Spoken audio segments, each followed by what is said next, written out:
Hello, this is Ali, one half of YASP. The handsome half, if you can. Or is it if you may? You didn't know I was also the funny half, did you? This is going to be a short one where I talk about a show going season by season. I mean, it's too short to be an analysis. Why are we doing this? Who cares? Welcome to YARR.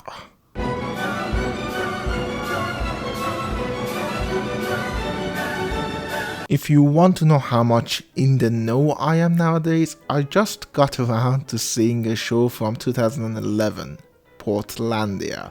Yes, I am very modern and very hip and very up to date in my entertainment knowledge. But on a more serious note, I have heard of the show for a while from friends and people on the internet, and I was interested in watching it, but I just never got around to do it until now. I knew it was Fred Armisen's pet project, and I actually do like him a lot. I loved some of his work in SNL, and he's part of a lot of shows that I enjoy nowadays, like Final Space and Big Mouth.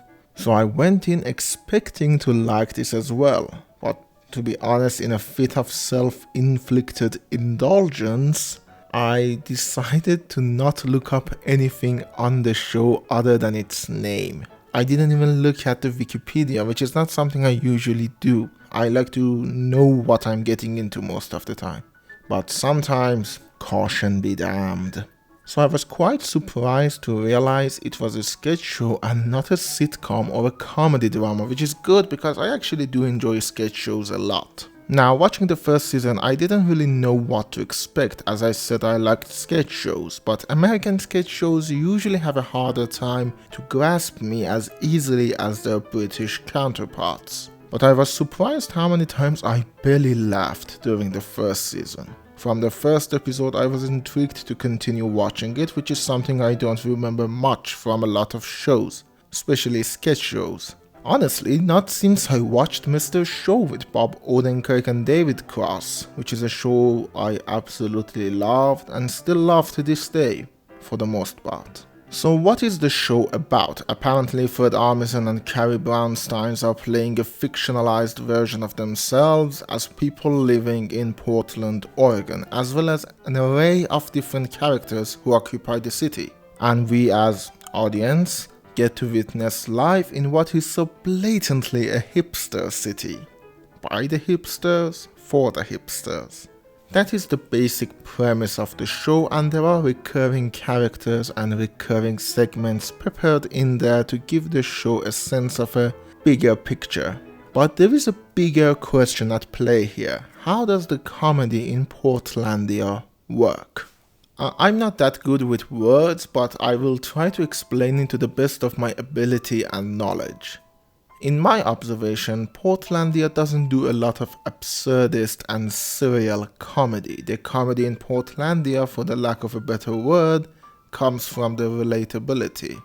Now, I haven't been to Portland, Oregon, and what I know from it is mostly what Fred Armisen says in the cold open, that it's a haven for hipsters, who I don't really like.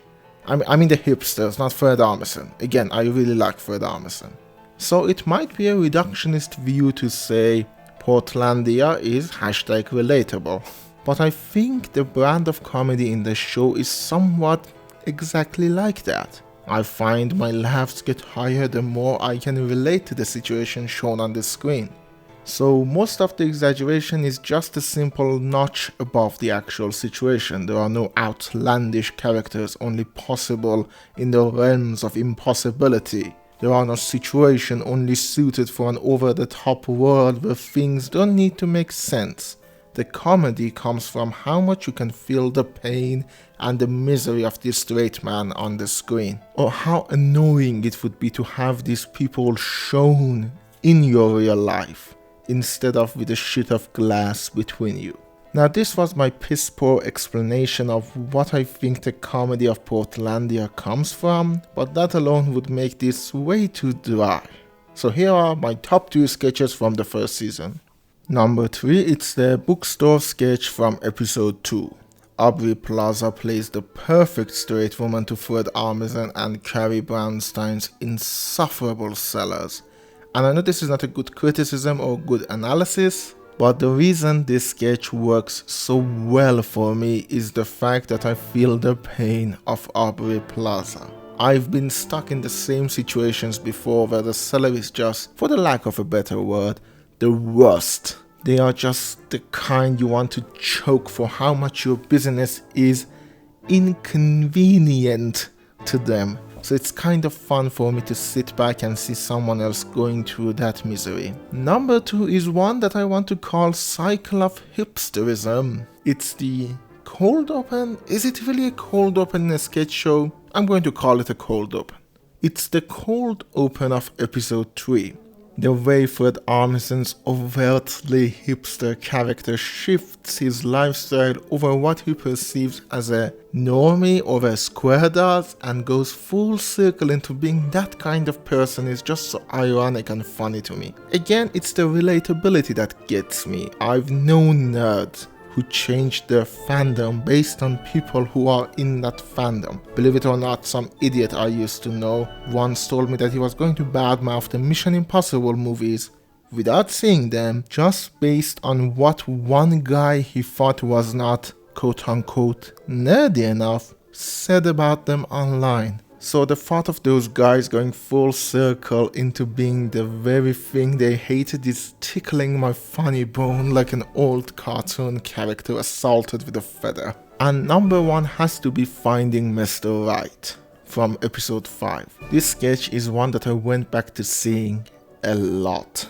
Even though I mean the short movie itself, the scene surrounding it with Gus Van Sant is also quite fun. There is something about Carrie Brownstein with a mustache that is both hilarious to me and also oddly pleasing. It might be evoking some self-assessment in me. Anyways, the short movie itself is one of the funniest rom-com parodies I've ever seen, and the fact that Selma Blair took this stupid idea so seriously just cracks me up. Everything in this sketch, from the baseline idea to the punchline to the general story behind it, of this being a hipster, pretentious, independent movie works great for a cinema nerd like me. I loved it, and I think after I'm done recording this, I'm going to watch it again. With that out of the way, the first season of Portlandia was a quite pleasant surprise. I knew it was something worth watching, but I've been burnt by that before. Avenue 5, The Mentalist, Brickleberry, Avenue 5. I knew I said it twice, but it's really shitty. Maybe one of the worst comedy shows I've ever seen. So I'm looking forward to seeing the rest of this show, and I'm hoping it keeps the level of comedy that it has shown so far. Much like any other sketch show, there are some failures too, but overall I did not hate my time watching it. Some might say I even enjoyed myself a lot while watching it. Not in that way, comical enjoyment. Also, before I go, a shout out to Kyle MacLachlan. He's a really good actor, and I'm glad he's having a resurgence in general nowadays. Hope to see more of him in the near future. So, stay strong, and I hope to see you in the next YARR when I finish the second season of Portlandia. And something's telling me you don't have to wait too long for that either.